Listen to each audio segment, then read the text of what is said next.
Paper leak जैसे गंभीर मुद्दे पर युवाओं के साथ सांसद संजय सिंह जी के संवाद से घबराई मोदी योगी की डबल इंजन सरकार।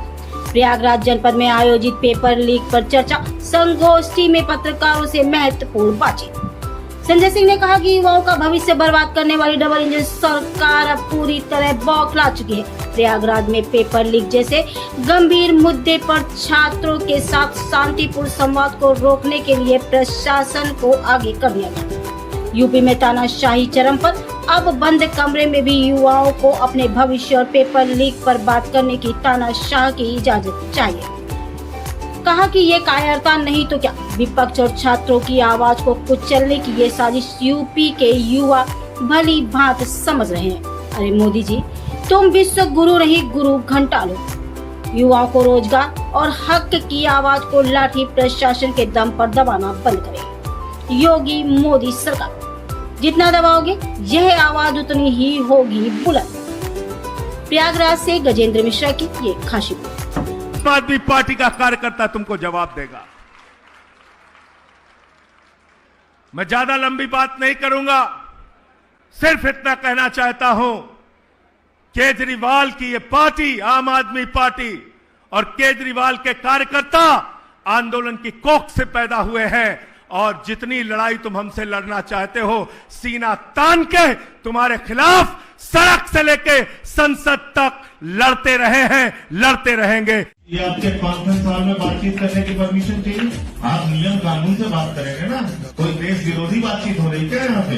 परीक्षाओं के पेपर लीक हो रहे हैं। जिन परीक्षाओं को देके आप एडीएम हुए हैं, ये एसएससी हुए हैं, कोई आईजी हुआ है, कोई डीजीपी हुआ है, उन्हीं परीक्षाओं के पेपर लीक हो रहे हैं जिसमें आपके बच्चे भी पेपर लीक से प्रभावित है। उस पर चर्चा करना, बातचीत करना गुनाह है डेमोक्रेसी के अंदर, और वो भी बंद कमरे में। ये तो मैं पहली बार देख रहा हूँ। यहाँ तो पता नहीं कितनी बार मैं प्रेस कॉन्फ्रेंस कर चुका हूँ, अपनी बात पहली बार मैं देख रहा हूँ कि प्रशासन आगे कह रहा था पेपर लीक पे ही बात मत कीजिए, लाखों छात्रों की जिंदगी बर्बाद हो जाए। नहीं, ये बुक है, पब्लिक प्लेस में हम कुछ कर रहे हो, कोई आपको लड़ाई लड़ा वहां सिचुएशन दिखती हो, ये आपकी निजी प्रॉपर्टी तो है नहीं, आपकी निजी प्रॉपर्टी है। एडीएम साहब, ये आपकी निजी प्रॉपर्टी है क्या? तब ये हमारे पैसे से बना हुआ है कॉन्फ्रेंस हॉल, जनता के पैसे से। इसमें आपका कोई अधिकार नहीं। आपका काम है लॉ एंड ऑर्डर देखना। कोई पब्लिक प्लेस पे कोई कार्यक्रम हो रहा हो, कोई आपको डिस्टर्बेंस हो रहा हो, कोई रोड ब्लॉक हो रहा हो, वहां आप आ सकते हैं। यहाँ आप आ ही कर लगे हैं और मैं अपने प्रिविलेज कमेटी में शिकायत करूंगा आप लोगों को। ये ठीक बात नहीं है। एक सांसद के विशेषाधिकारों का हनन कर रहे हैं। बात रखते हैं, बातचीत करते हैं छात्रों के साथ, नौजवानों के साथ, मजदूरों के साथ, किसानों के साथ। और आज मैं पेपर लीक पे चर्चा कर रहा था प्रयागराज के प्रतियोगी छात्रों के साथ, तमाम छात्र संगठनों के नेताओं के साथ। कोई पार्टी का बैनर नहीं था। छात्र संघ के पूर्व अध्यक्ष अनुग्रह नारायण सिंह जी भी आए थे, जो विधायक रहे यहाँ से। के राय जी, जो वरिष्ठ अधिवक्ता हैं और छात्र संघ के अध्यक्ष रहे, वो भी आए थे।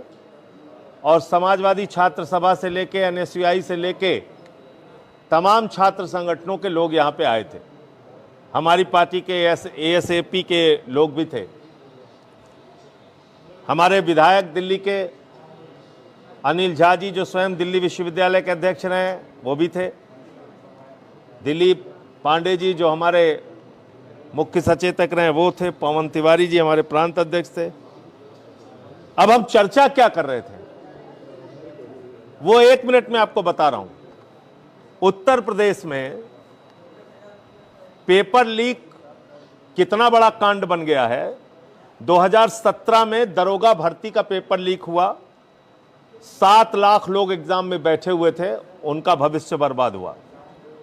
2018 में नलकूप चालक की परीक्षा रद्द हुई, 3 लाख लोगों की जिंदगी बर्बाद हुई।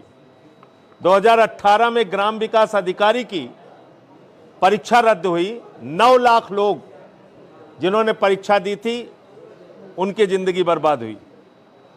2018 में यूपी पीसीएल जेई की परीक्षा हुई 226 पदों के लिए और 26,000 लोगों ने परीक्षा दी, पेपर रद्द हो गया।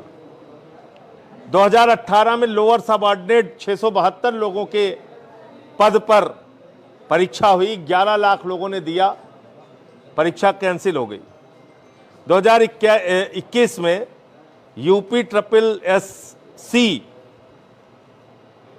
पेट की परीक्षा हुई, 21 लाख लोगों का उसमें उन्होंने हिस्सा लिया, पेपर लीक की वजह से परीक्षा रद्द हो गई। यूपी टेट की परीक्षा 2021 में हुई, 20 लाख लोगों ने परीक्षा दी, परीक्षा कैंसिल हो गई। 2022 में यूपी बोर्ड की 12वीं की परीक्षा का पेपर लीक हो गया। 2022 में लेखपाल की परीक्षा का पेपर लीक हो गया, जिसमें 2.5 लाख लोगों ने परीक्षा दी थी।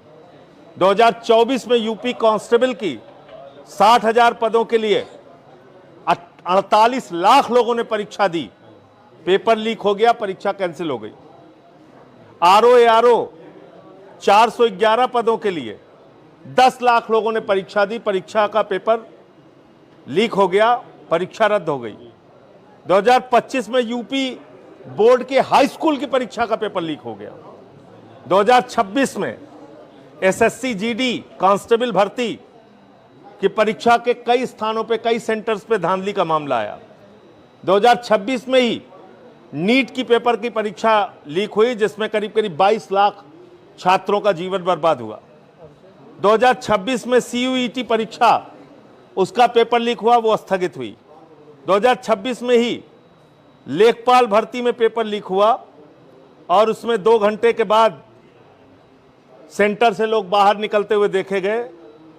ये मामला सामने आया और परीक्षा का पेपर लीक हो गया। इसमें 2 महत्वपूर्ण बात और बताऊंगा। एप्टेक लिमिटेड नाम की एक कंपनी जिसने जेई का एग्जाम कराया था, वो ब्लैक लिस्टेड कंपनी है, और ईडू टेस्ट नाम की कंपनी जिसने यूपी पुलिस की परीक्षा का पेपर कराया था, वो भी ब्लैक लिस्टेड कंपनी है। तो इन ब्लैक लिस्टेड कंपनियों से परीक्षाएं करा के, पेपर लीक करा के और लाखों छात्रों का जीवन भारतीय जनता पार्टी की, मोदी योगी की डबल इंजन की सरकार बर्बाद कर रही है। उस पर चर्चा करना भी अपराध है, उस पर बातचीत करना भी अपराध है, उस पर छात्रों का सुझाव लेके सरकार को बताना कि भाई ये कर दो, ये भी अपराध है। तो अगर ये अपराध है तो यूपी के 75 जिलों में पेपर लीक पे चर्चा होगी।